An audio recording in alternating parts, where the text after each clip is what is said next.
L'homme du monde, Man of the World, un film de 1931 de Richard Wallace avec un scénario de Herman G. Mankiewicz, et la distribution suivante: William Powell, Carole Lombard, Wayne Gibson, Laurence Gray et Guy Kiby.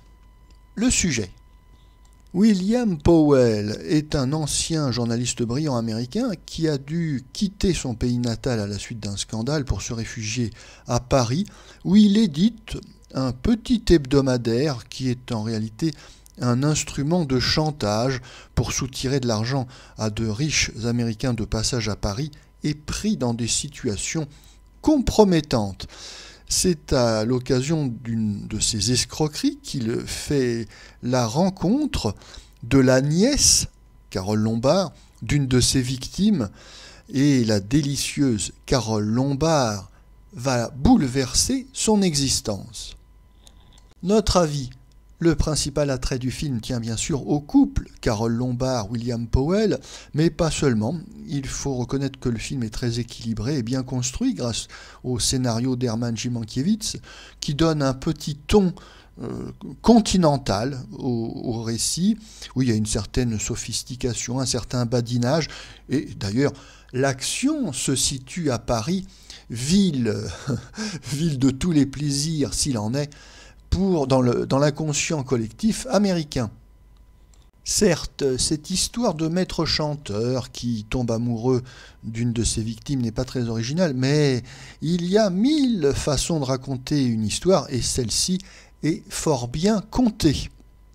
Mais le principal intérêt du film tient au couple Lombard-Powell, d'ailleurs qu'on va retrouver dans d'autres films, Ladies Man en 1931 et My Man Godfrey en 1937. Alors, en 1930, lors du tournage, les deux acteurs vont tomber amoureux l'un de l'autre et se marieront à la suite du film, certes pour divorcer 2 ans après, mais ça c'est un peu la routine d'Hollywood. Comme aimait à le rappeler François Vineuil, l'acteur William Powell est un acteur très sophistiqué et surtout qui a tout compris au cinéma.